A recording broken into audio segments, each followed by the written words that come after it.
Dave, I'm delighted that you're coming back to Cheltenham this year. It's your third visit to Cheltenham. But for those who haven't heard you before, I wonder if you could introduce yourself, tell us a little bit about yourself. You know, it's a pleasure to come back to Cheltenham also because there are certain festivals around the world that I've been invited multiple times. And so it starts to feel like, wow, I'm presented all these different facets of my work, and you know, that people are really hearing it in a context of everything that's happened. As you know, because you made it happen, I came to the UK to invite Kenny Wheeler into my sextet around 1996, I think. Yeah. And so at that time I was really fascinated with the music of Booker Little and did projects that reflected my own take on his music. And I think that you know, that's central to my work. I consider myself a jazz musician, came up being a jazz musician and wanting to be a jazz messenger, but ended up also really interested in composition and really interested in how much further the music could go. I started to feel frustrated going on stage and just playing solos theme. And of course now I love that because it's, you know, it's a great part of the language that's very important. Yeah. Yeah. But in my own work I started to depart from that, and I felt that Booker Little was a real model of how you could take those traditional elements of jazz and take them in new directions. And I didn't know when I made that record, which was called In Our Lifetime, that Kenny Wheeler had gone through a similar process with the music of Booker Little many years earlier, that he discovered Booker Little and found through that a way to move forward in his own music. So, you know, we find these keystone inspirations, and they allow us to grow ourselves and hopefully add something to the tradition. I would say that Wayne Shorter is another person that's exceedingly important for me. And so if you've heard Wayne Shorter's music, you know that there's a very rich melodic and harmonic and rhythmic content, but there's also a sense of adventure and freedom and improvisation. That's a rare blend to find in the music. That's become important for me. Over the years, I've started to add different kinds of instruments to the music. So I had a trio with guitar and drums for many years, and I had a quartet with violin, contrabass, and accordion for a good long period. Yes. That was called Charms of the Night Sky. And what I'm working on now is an electric group called Keystone. I've got a brass quintet that's called Brass Ecstasy, which in a way is an homage to the great trumpeter and bon vivant and personality Lester Bowie. And this quintet, which is a version of a quintet that I've had for many, many years. And I see the quintet format as sort of central to my vision of playing jazz. I've got a new personnel that's come in for this record called Be Still, and for the first time in my life I find myself hiring a vocalist to come in and sing some music that's very, very personally, emotionally touching for myself. So that's what brings me to this project, Be Still, and what's bringing me to Cheltenham for this visit. So in general, though, if somebody's come to your music for the first time, what can they expect from what kind of... I try to present something that's emotionally honest. I really try to reach out to the listener to say, hey, we're all here having this experience together. I feel like the live music environment is one where you really want to share something with everyone in the room. That's different, that's special, that only happens that one night.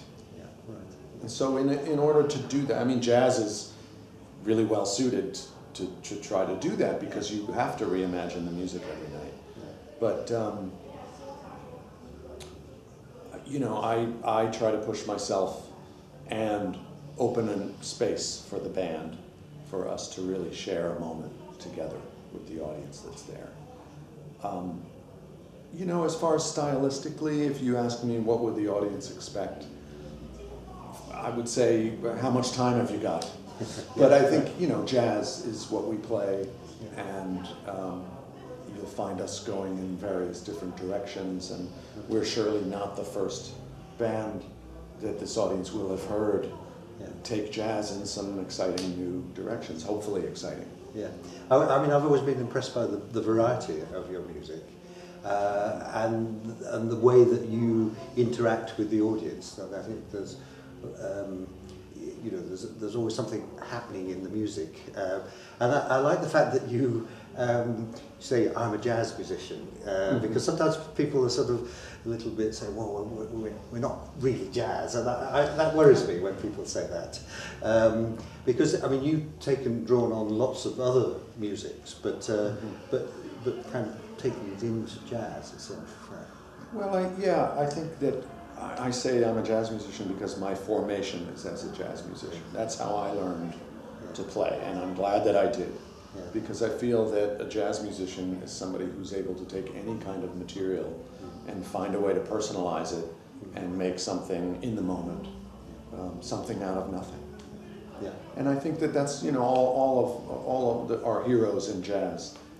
That's what they exemplified for me. You know, Eric Dolphy, and Thelonious Monk, and John Coltrane, and Miles Davis, and Evan Parker. You know, they go and bring something that hasn't happened before, and that really captures something about that moment that's special, that doesn't get dated because it's also universal.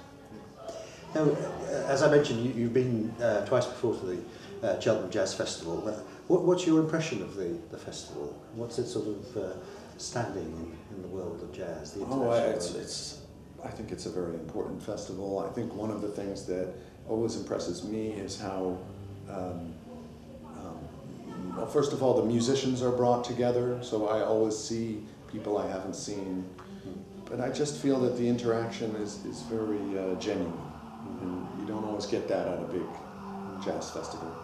I remember the last time I was there playing with the quintet with Uri Kane and Donnie McCaslin and James Genus and Clarence Penn. Yeah. Is that right? Yes, I think that's right. Yes. And we had a really barn burner of a gig. Yeah, fantastic. And it was because something about the venue, you could refresh my memory as to the name of the venue. The Everyman, that was. Everyman, yes.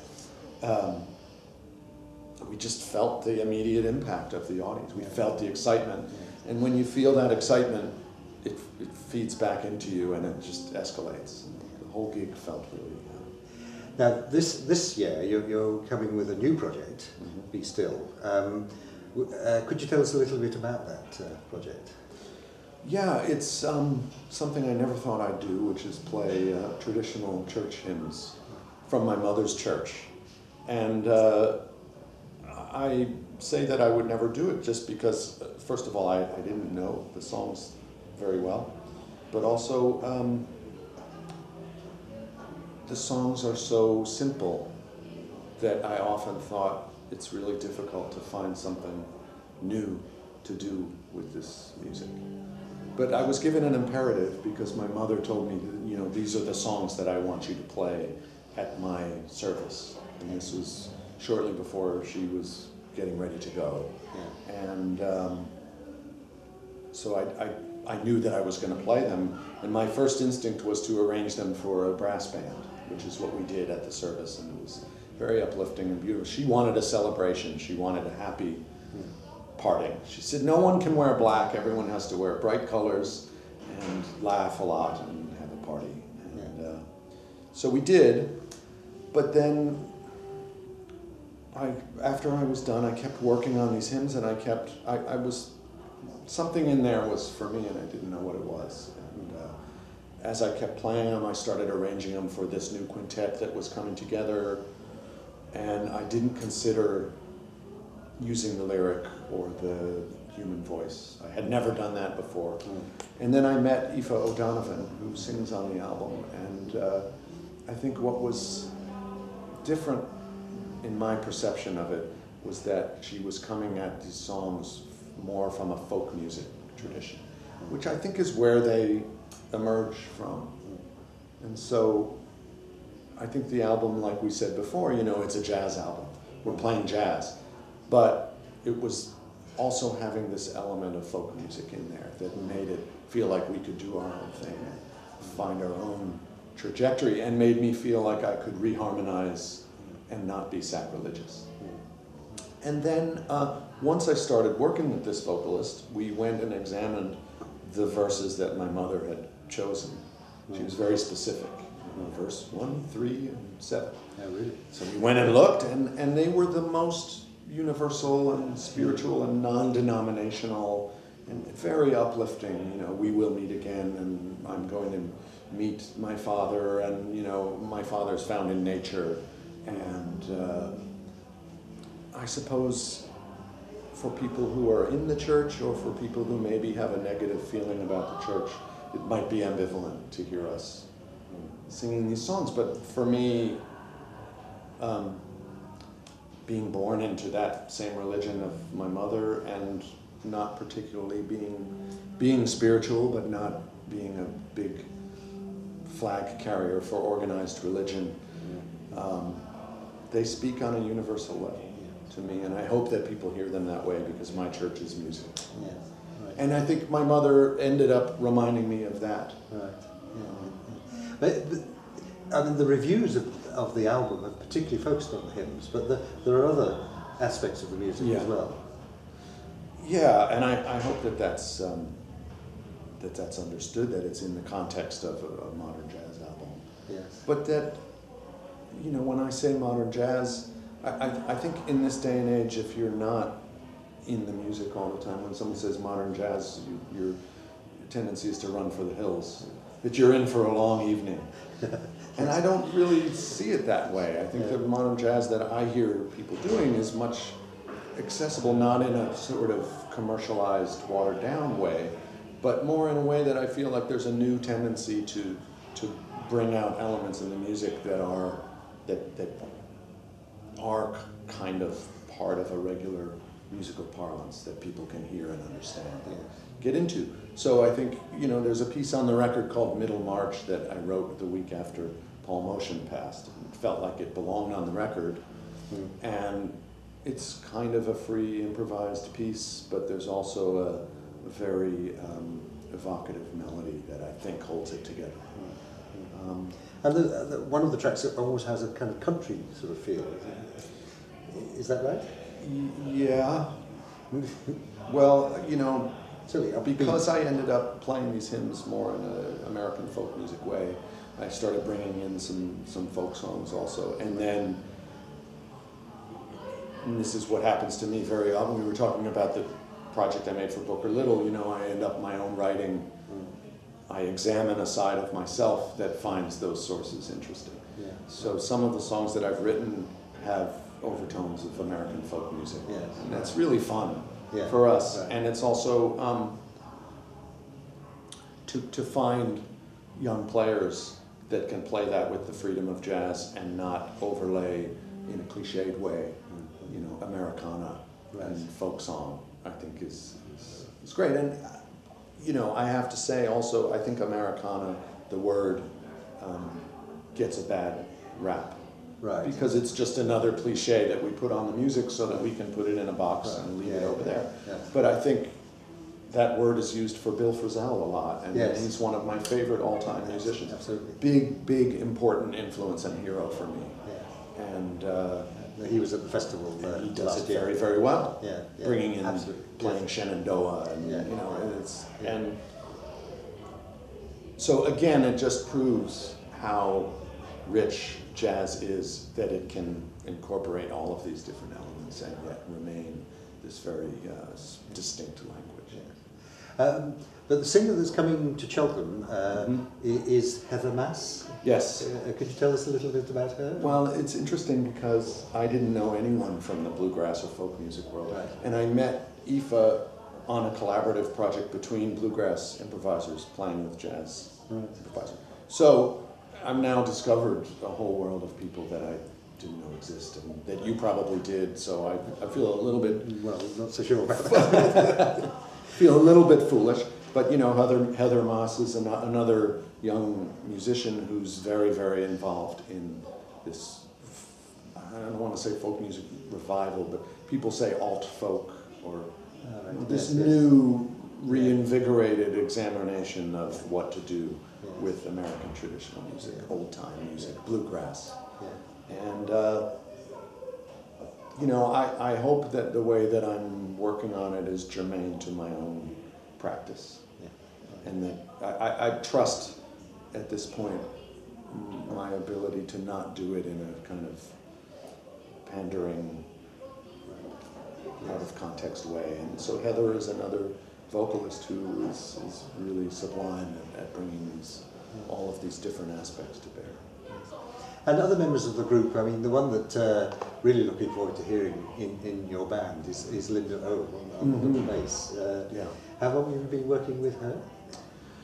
I guess she's been in the band for a couple of years now, and I met her in a few different workshop type situations years ago. You know, she's from Perth, Australia, and has been in New York now for 4 or 5 years. I didn't realize she was from Perth. She's from Perth, so very interesting. And there are a lot of great players from Perth. I don't know if you are aware of that, but no. I hear them because I've been leading the workshop in Banff for 10 years in Canada, and for some reason a lot of Australians end up there, and there's a very, very strong scene happening. Interesting. And other members of the group, there's Donnie McCausland. That's right. Who you've worked with for a long time. Yes, great tenor player. Fantastic. And I should also say that Donnie makes great records of his own, and I'm proud to say he's on my record label, Greenleaf Music. Yeah. So his most recent one is called Casting with Gravity, and it's kind of a hyperactive electronic jazz record. Yeah, very fantastic. Yes. And Matt Mitchell on piano. Have you heard him? I've heard him with Tim Byrne.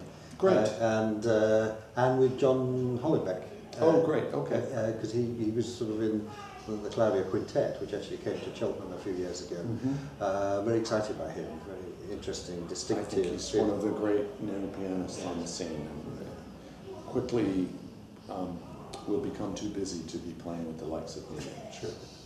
I'm sure. But I think I think people will really enjoy hearing him, because he's someone who, you know, I think every generation comes along has synthesized more and more different languages in music. So he's got all the straight-ahead jazz you could possibly want, and all the free jazz you could want, and all the extended harmony you could want, and then this other world of his own that is really beyond comprehension. Very excited to have him in your band. Okay, well, I think that gives us a clear idea of what we can expect from the concert. I really look forward to it. What other plans have you got for 2013? Well, at the same time that I recorded Be Still with the same quintet instrumentally, we made an album that'll be called Time Travel, and it's coming out in April. So we'll be touring most of the United States during the year. I'm turning 50 in March, and so I decided, instead of doing a New York-centric retrospective, I would try to play in all 50 states.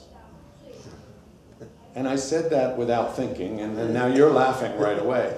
So it's a crazy idea, but it's something that should be happening. You know, as we all know, the network for jazz in the United States is not what it should be. And so it's sort of both a chance for me to get out and play and be in parts of the country I've never been to, but also to try to have a hand in making things better for us. All right. Have you managed to get to 50 yet? Well, the year just starts January, Tony. Give me some time. Right. No, what I've decided is that it probably won't happen in the calendar year. Right. But within the next couple of years, we will get it. As far as bookings for 2013, we're actually about halfway there. Yeah, right. So that's a lot of states. Yes. But, you know, I think another thing in the U.S. is that we don't typically have a big appreciation for international artists, especially international jazz artists. And so I think, you know, there's got to be a way to create more situations where British musicians can come our way. We need to hear them. Yes. And Dutch musicians and French musicians. Yes. Yeah, there's such a great world of music happening, and I feel like America, after having, you know, originated the art form, is now, I would say that the scene in America is richer than ever. There's great artists of all varieties, but one thing that we are missing is a larger awareness of how the music has developed in other parts of the world. And that sort of touring circuit that you're talking about, I mean, is that getting stronger? Do you think it's picking up, or do you think it's getting weaker? I just think it's just inconsistent. Right. I think that the world economy right now is making things more difficult for a lot of people. But I don't think that's the problem in our case. I think it's just that there are so many different visions of the music, and from territory to territory it's understood differently. And it's a huge country, the distances are vast. And of course American musicians tour in Europe a lot. Well, I'm very grateful and proud that I do, and I have been touring in Europe for years. That's been really important to me, and I've probably played in more countries than I've played in states. And I wouldn't, but I've learned so much from traveling. Sometimes you just have to, you're walking in the street in some remote city somewhere in the world, and you just think to yourself, I can't believe that taking private lessons led me here to this bizarre place where we're playing.